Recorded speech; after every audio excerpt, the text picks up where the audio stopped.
fighting is like the stock market. Their stock is very high, sometimes they're very low.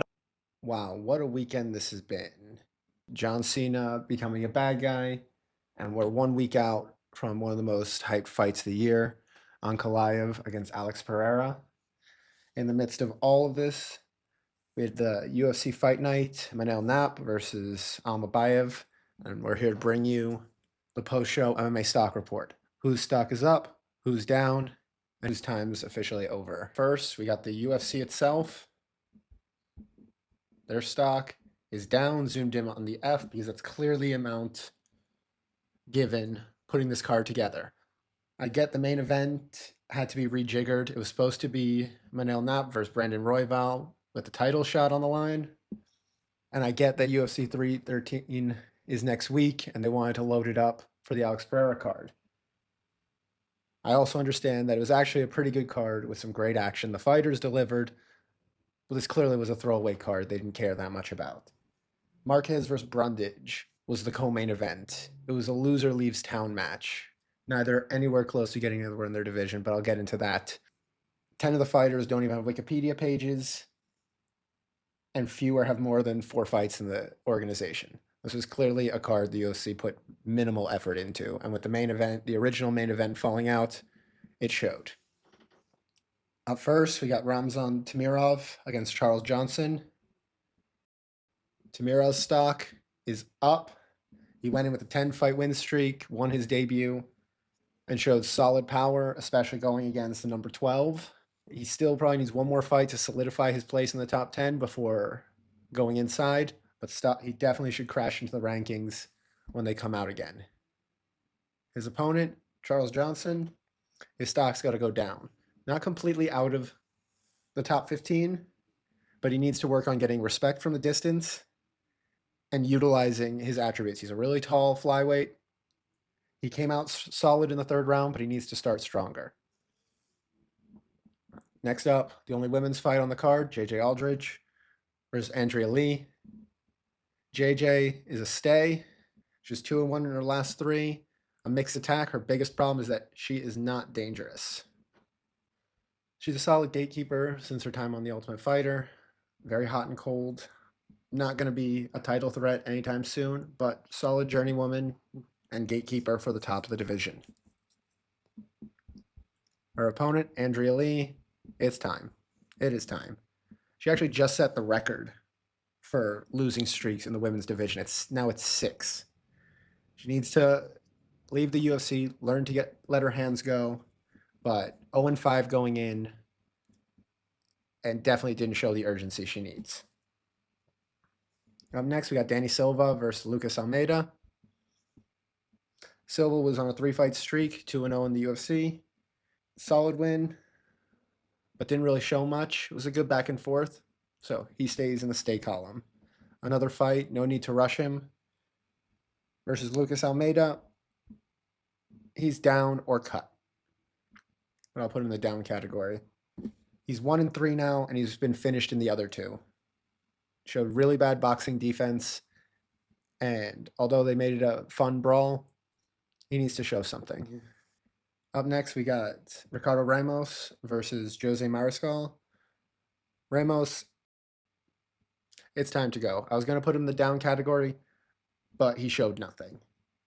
He's way too wild. Rolling leg locks, spinning elbows. It wasn't until like the 2nd round that he threw a jab and had barely any defense. The fact that he made it through the 2nd round was the most impressive part of the fight. It was pretty much like Kron Gracie, where he'll show a couple fleeting moments of something and the rest is just, you don't even know what you're watching. On the other hand, his opponent, Chepe, he needs to move up. If nothing else, just the slap in the face from the 1st round. He didn't coast. He even took damage trying to make it a fight. It's not his fault that his opponent didn't really come to do much other than spin for spinning elbows. Like, he took more damage than he needed to trying to make something happen. On top, he's 4-0 in the UFC. It's time for him to get a step up, at least somebody who will bring the fight. Up next, we got the heavyweights. Austin Lane, it's time to call it. It is time. He's 1-3 in his last 4, and the one win was a fraud check of Rebellis, somebody who just washed out right afterwards. He was supposed to be the sacrificial lamb. They didn't have much for him. He had good combos, but his defense was just bad, and it showed. On the other hand, Pinto, solid win, but I'll put him in the stay category. He's only 1-0 in the UFC beforehand. He showed a solid recovery, but he needs to face another heavyweight and show that he can get by without getting dropped. Luckily, heavyweight's shallow. One more win, he'll be moving up. Next, probably the most entertaining short fight of the night, Barlow versus Sam Patterson. Starting with Barlow, despite the highlight KO, he stays. He stays. It's his first loss. He didn't get dominated, and he performed well. This one was more a case of he faced a skilled opponent, but he shouldn't lose too much stock from it. On the other hand, Sam Patterson, up. Definitely up. He's now 3-1 in the UFC, 4-1, all finishes, and he Israel Adesanya'd him. Patient, solid power. Time for him to move up in the division. And that's the problem with a lot of these guys. They're ready to move up. Are they ready for ranked opponents? That's to be determined. But at least the guys in the up category, they're right there. Up next, you got William Gomez versus Hyder Amu. Gomez, stay. It was a tough fight. He needs to work on his cardio, but he's still young, and he shouldn't drop too far from this match, from this loss. And face somebody at this level once again to see if he can solidify and rebound, or if it really is a sign that he's going down. His opponent, Hyder, it's time for him to move up. Of all the guys who should face ranked opponents, he's the most deserving. It was a close fight. He pulls it out, and he just lost out in the fight of the night, which is, despite being a close fight, shows that he's ready to move up. Up next, we got Esteban Ribovic versus Nasrat. I can never pronounce that name, so I'm not going to. Nasrat was on a 4-fight streak. Solid combos, great body work. But he shells up. He does that old school Justin Gaethje guard where he just shells up and takes it on his forearms. And honestly, this fight looked a lot closer than it was just because of that. Ribovic was able to get around and land hooks and do damage, especially as the fight went on in the late second and third round, when it should have just been a runaway win. Having said that, that's why Ribovic is in the stay category. Despite losing, he was on a 3-fight streak going on. They won fight of the night, but he definitely needs to work on his punch defense. He just took way too many shots, and the only reason they made it the distance was because Nasrat does not have power, period. Versus Nasrat, it's time for him to move up. Can he compete with the guys at the top of the division? That remains to be seen, but he's definitely earned a shot at the top 15. And now we get to the co-main. A crazy brawl, but this was clearly a loser leaves town matchup between two former teammates. Brundage was 0-1-1 in his last two, and the only reason of the no contest was because of back of the head shots after getting knocked out in less than a minute. Marquez was on a 4-fight streak. They both knew going in, and Brundage was the last fight in his contract. These was all or nothing for both of them, and they fought like it. Brundage should just stay. Stay if they give him a contract and see if he can make something happen with a new lease on his career. Marquez, on the other hand, it's time to go.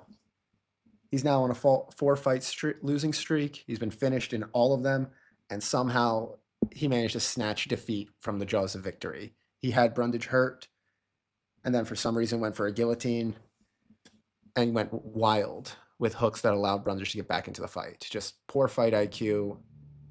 It was rough. And then when he's getting punched before the stoppage, he just doesn't move. And that brings us to the main event. Manel Kape against Asu Almabayev. Almabayev, despite the loss, should be in the stay category. He was the number 8 going in. He wasn't even supposed to be the original opponent. And a competitive fight stopped because of a couple eye gouges. Is he a top guy? Not necessarily, but his first loss to the likely top contender in his division, definitely no reason to drop out of the rankings. He's number 8. He definitely can either fight another top contender looking to break into the top 5 or another person on the fringes of the top 10. Manel Kape, He should be in the stay category because it wasn't a performance that really set the world on fire, but flyweight is just so empty right now. Pantoja's done such a good job clearing it out that he very well deserves a top contender fight just because he's the only guy who has not either lost to Pantoja twice or been dominated by him, even though they fought previously, but that's kind of Pantoja's title run. Plus, it's not his fault that Royval wasn't fighting in what would have been a definitive #1 contenders fight. And that is the UFC Fight Night Not vs. Almabayev stock report. Let me know what you guys think in the comments below. And tune in next week for the UFC 313 stock report where we go over the results and post-mortem of Ankalaev versus Alex Pereira. Like, comment, subscribe, and I'll see you all in the next one.